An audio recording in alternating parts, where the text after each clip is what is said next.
So we're going to move ahead in a session 2. We're going to cover two topics now in this one, that is output devices and storage devices. So what is output devices? It is an hardware component that can convey information to a user. User, that means us, that's I've already informed you in my earlier video. Okay, so now we're going to look about different types of output devices. The first, we're going to start with monitor. Okay, it's look like a TV screen to us. It displays our information, whatever we are working on it, and we get the output on that. It is also called VDU. So VDU, that means video display unit. Previously it used to be like a visual display unit. Now they have changed the name to video display unit. Next we have a speaker. Okay, whatever the music or the sound that is produced in the computer system will get that as an output in a speaker form. Like you all know, I have told you in the previous class also that whatever the ma'am is giving information in our school from her office, okay, with the help of input device as a microphone, and we'll get the output with the help of speaker. So that is a part of a speaker. The next two things, we have a data projector and a smart board. So both the things you have seen in our computer lab, as well as you can see, you have seen it in the classroom also. So whatever the information is there, the data is there in the computer system, it displays, it will project it out with the help of the data projector. And that projector screen will be displayed on the smart board. So whatever the information is given over there is a file or an image or a video that can be viewed on the smart board.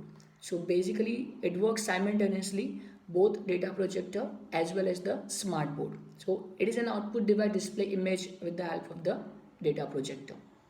The next we have that is different output devices, that is printer.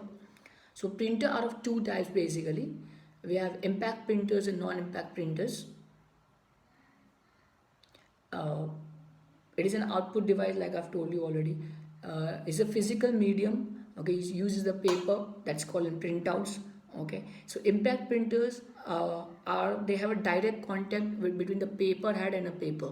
And the non-impact printers which are there, that do not have a direct contact between the printer head and a paper. So we have three types of printers, that is laser printer, inkjet printer, and a dot matrix printer. The first two we have laser printer and inkjet printer is a non-impact type of printers, and the dot matrix printer it is a type of impact printers. So laser printer, it works in the form of a laser thing. Okay, it's a good in a quality, but it's an expensive one, and the speed of the printer works out in ppm, that's pages per minute. And an inkjet printer basically works in both black and white as well as in color form, and the speed of the inkjet printer is LPM, that's a line per minute. And the dot matrix printer is easy, it's basically less costlier and stuff, but eventually it makes a lot of noise, and usually you see that type of printer in the bank when you go for the printout for the checkbook to take out the bank statement and stuff. And the second place where you will see this around the railway station, and the speed of this thing is CPS, that a character per second. So usually whatever they print, it will just print a single character, but on the other side laser one and inkjet, they just printed the whole statement, the whole letter or a word in a one go itself. The next one we have storage devices. So what is storage devices? The storage devices enable you to store data and information that can hold data instruction and it will be useful in the future use. So we have a different types of storage devices. We will start with HDD, that is hard disk drive.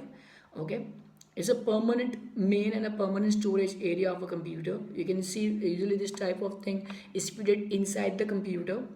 Okay, it's a permanent thing, and basically starts from 500 GB, that's a gigabyte, 500 gigabyte to 8 TB, that's 8 terabyte. So it has a storage capacity, the range between these two things, 500 GB to 800 TB. Next one we have a flash drive, is actually also called a pen drive. It works in the form of USB, that's a universal serial bus.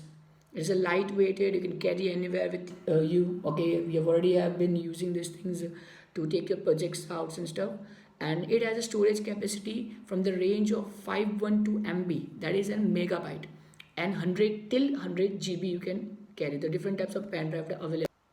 So depending upon the which type of pen drive you are carrying, you can save your data, information, which type of file you are having. So you can save it like that. The last one we have a memory card. It's actually a 1.5 inches small tiny thing. Usually at the beginning, it is used to add an extra memory slot to your phone and stuff, so you can use it in that. Even you can use this thing in the digital cameras and stuff to boost your memory. Okay, nowadays in the mobile phone we have an memory directly, we can connect it, and it don't have a memory card slot and stuff, but still some of the phones are having a memory card, so you can, to increase your memory, the whatever the gigabyte phone you're having, to just to increase that thing, you can put this chip inside it, and that's how you can increase your memory, and it's mostly used in the digital camera. The next one we have the CD.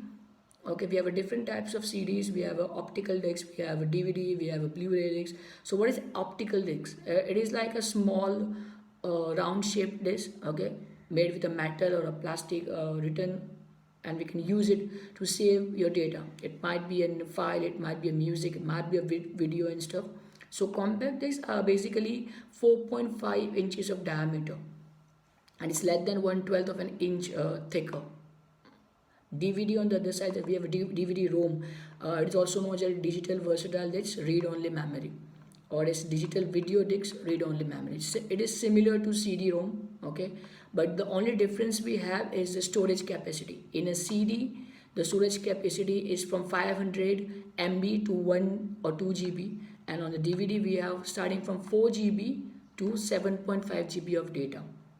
And on the other side, the Blu-ray disc, the quality of the video or the file will be more higher in the form of greater things. The picture quality is very nice, and even the storage capacity increases till 100 GB. So you can see the difference what we have from 500 MB to 1 or 2 GB, from 4 GB to 7.5 GB, and in the DVD we can increase it till 100 GB. So it works in that manner. So the difference is in all the three things is just the picture quality, the storage capacity and stuff. So it works in that manner. Hopefully both the topics has been clear by you. And the next session, session 3, we are going to work with the process one. We're going to work with the processing data and stuff, and I'll just give you a small questionnaire to just like a worksheet kind of thing, so you can just go through it, and if you have any doubt then we'll just convey it in the next particular class. Okay, thank you and have a nice day.